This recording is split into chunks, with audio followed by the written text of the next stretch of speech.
우리 주님의 죽으심에 대하여 또 무덤에 장사된 사실에 대하여 복음서는 매우 강조적으로 기록을 하고 있습니다. 죽으심과 장사되심을 강조한 것은 부활을 확실히 하기 위한 것입니다. 그래서 복음서에 읽어보면 우리 주님의 부활에 대하여 네 복음서가 다 같이 동일한 내용들을 기록하고 있습니다.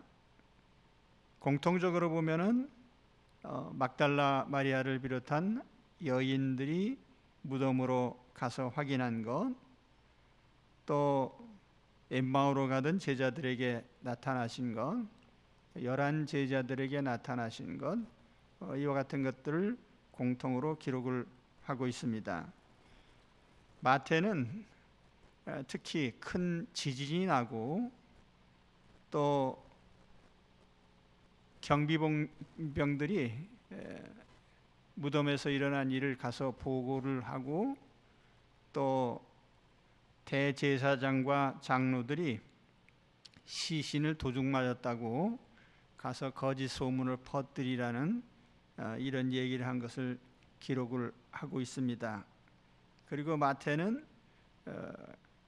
최후의 주님의 명령에 대하여 모든 민족을 제자로 삼아라고 하는 이 명령을 기록하고 있습니다. 마가는 막달라 마리아, 야고보의 어머니 마리아, 살로메 등이 무덤에 간 것을 명시하고 있고, 이제 거기서 흰옷 입은 청년 천사를 만난 것을 기록하고 있습니다.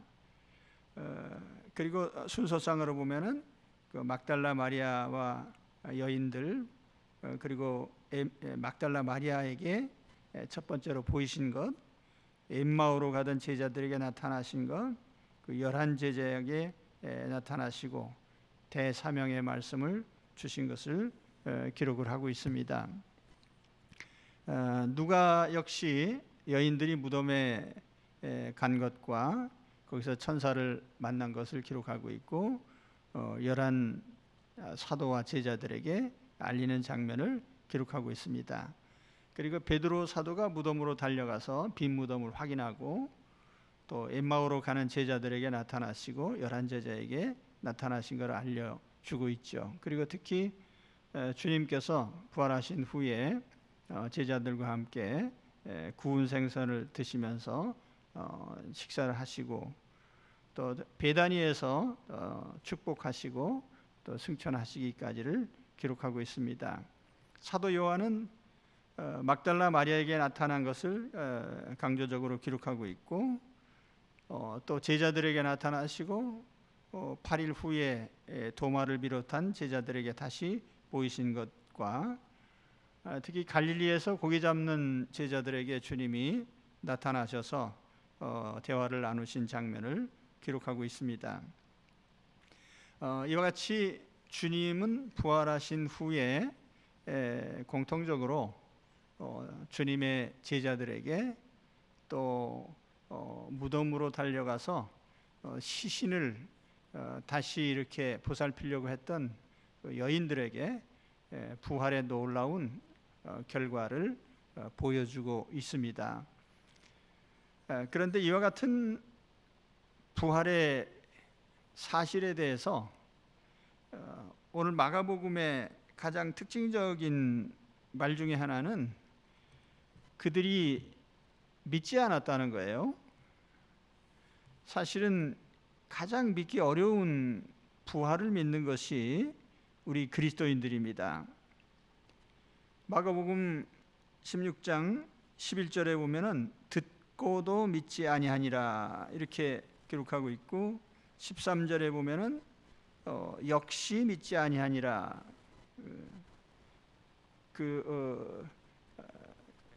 영어로 표현하면 neither입니다. 부정적으로 역시 믿지 않고 믿지 않았어, 그런 뜻이죠. 또 14절에 보면은 본자들의 말을 믿지 아니함일러라. 뭐 듣고도 믿지 않고 목격자의 말도 믿지 않고 하여튼 부활이라는 그 사실에 대해서 일체 믿지 않았다는 거죠.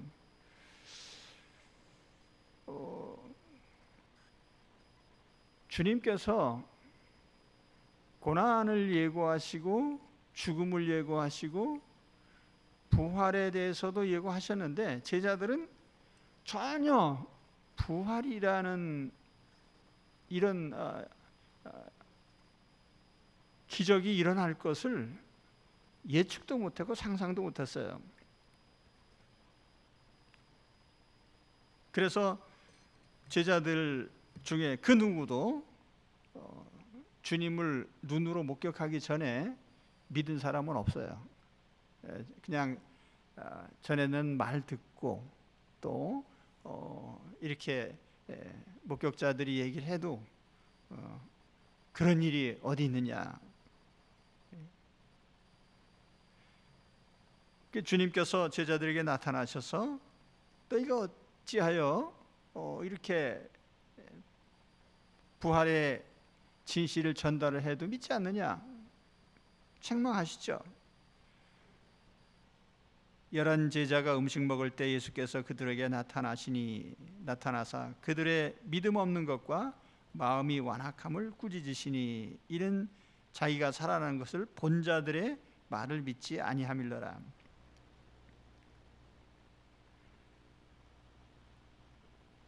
세상 사람들이 가장 믿기 힘든 것이 부활이죠. 믿기 어려운 부활을 믿는 것이 또 우리 그리스도인들이고, 그래서 신앙의 최종 시험대는 부활 신앙이에요. 부활을 믿느냐. 부활절을 맞으면서 어떤 언론에 보니까 예수님은 육체로 부활하신 게 아니다. 육체 부활이 핵심이 아니다. 부활절에 생각해야 될 것은 육체 부활이 아니다. 뭐 이런 식의 얘기를 한 사람이 있어요. 보니까 유럽에 가서 공부를 아주 많이 한 신학자가 한 소리예요. 공부를 너무 많이 해서 좀 이상해졌는지. 그러니까 부활이라고 하는 사실을, 그 부활이라고 하는 예수님이 부활하신 것을 믿느냐 믿지 않느냐가 신앙의 척도예요.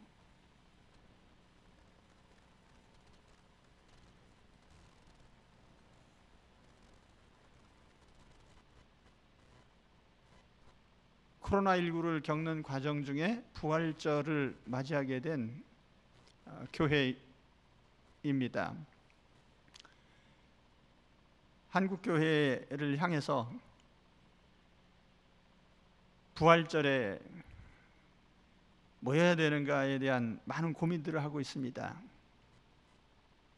사실 저도 상당히 고민하는 가운데 영상 예배와 병행하기로 그렇게 마음에 결심을 했습니다. 그러나 우리가 부활에 참여하는 자로서 우리 주님 앞에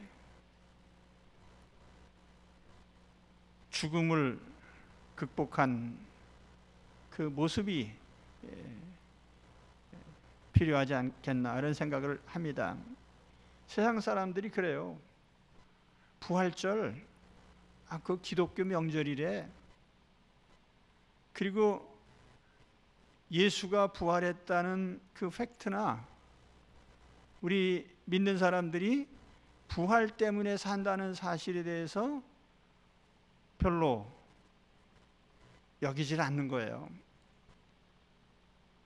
기독교의 부활절이에요.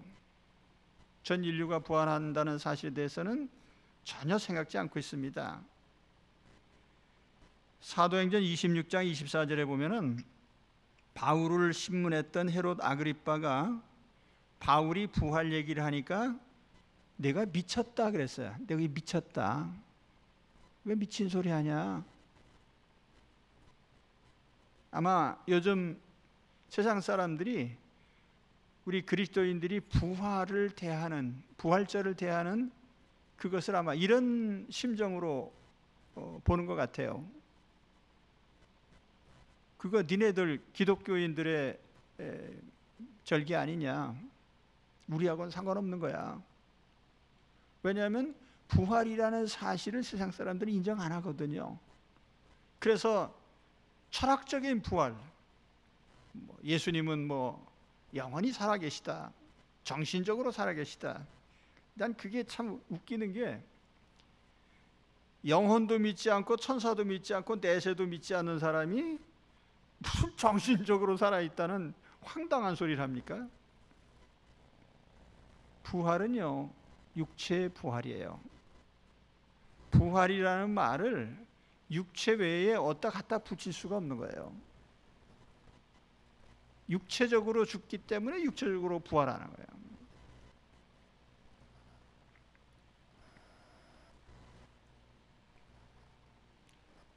우리는 우리 주님의 부활을 믿습니다. 그리고 주님을 믿는 우리 또한 부활하는 것을 믿습니다. 예수 그리스도 안에서 나는 부활의 씨를 가지고 사는 것을 또한 믿습니다. 우리 모두가 부활 신앙으로 충만한, 그래서 부활의 능력으로 사는 분들이 되시기 바랍니다. 만일 우리가 이 부활 신앙으로 충만하다면 세상에 어떤 병이 돈다고 해서 특별히 위축되거나 또 죽음을 두려워하지 않을 겁니다. 사도들은 부활을 전하다가 순교당했습니다.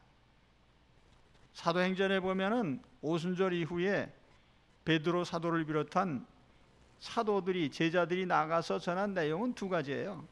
하나는 우리 죄를 대신하여 십자가에 죽으셨다는 것이고, 또 하나는 우리를 살리시기 위해서 예수님께서 무덤에서 부활하셨다고 하는 사실이에요. 예수님의 죽으심과 부활, 그것이 복음의 알맹이거든요.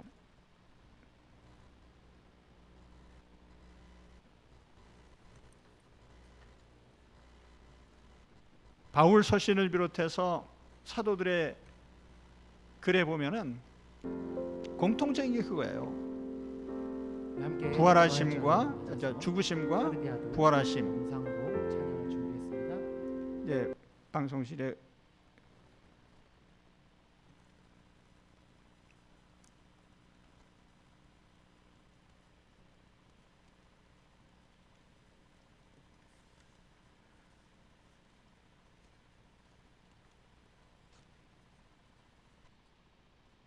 사도 바울은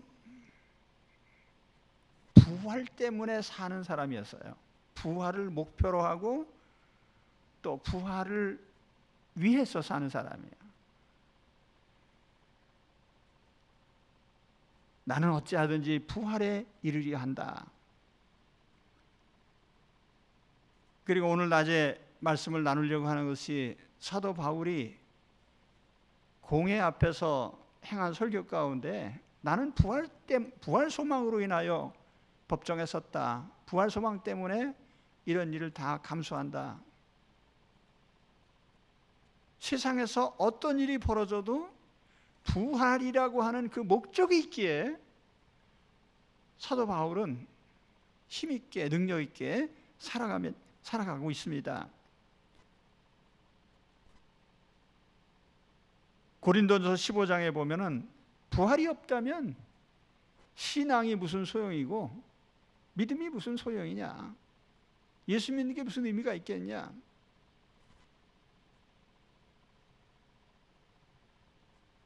그래서 부활이라고 하는 것이 신앙의 중심에 있고 아주 중요한 목적인 것을 우리에게 알려주고 있습니다. 사도 요한 역시 요한복음 마지막이나 또 계시록에 보면 부활의 주님과 함께 부활에 참여한 성도들의 영광, 그것을 보여주는 데 주력하고 있는 거예요.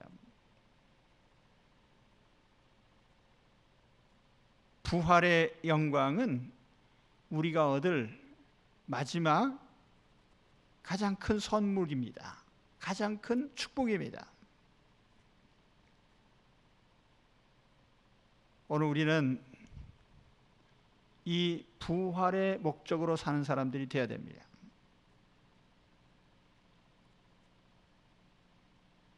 마지막으로 우리는 부활을 믿을 뿐 아니라 부활의 전파자들이 되어야 돼요.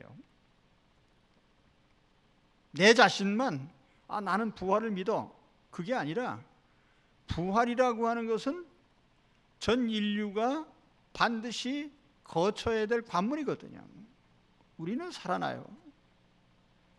이 사실을 우리는 알려야 됩니다. 이 땅에서 부활 소망 때문에 살 뿐 아니라 모든 사람들에게 부활에 참여해야 된다는 사실을 알려야 됩니다. 사도 요한이 말한 것처럼 생명의 부활이 있고 심판의 부활이 있어요. 우리는 생명 부활의 참여자들이 되어야 됩니다. 죽으면 끝난다, 이런 세상 사람들의 그 생각이 잘못된 거예요. 하나님의 심판대 앞에 서야 돼요. 그래서 오늘 주님의 부활을 맞으면서 그리스도 안에서 우리가 생명 부활에 참여한 것이 얼마나 감사한가. 또한 우리는 모든 사람들에게 심판의 부활에 참여하지 말고요, 생명 부활에 참여하도록 우리는 외쳐야 됩니다. 주 안에서 생명 부활의 소유자들이고 생명 부활의 능력으로 살아가는 생명에 충만한 사람들이 되고, 또 부활의 능력을 사람들에게 옮겨주는 부활의 전파자들이 되시기를 우리 주님의 이름으로 축원합니다. 기도하겠습니다.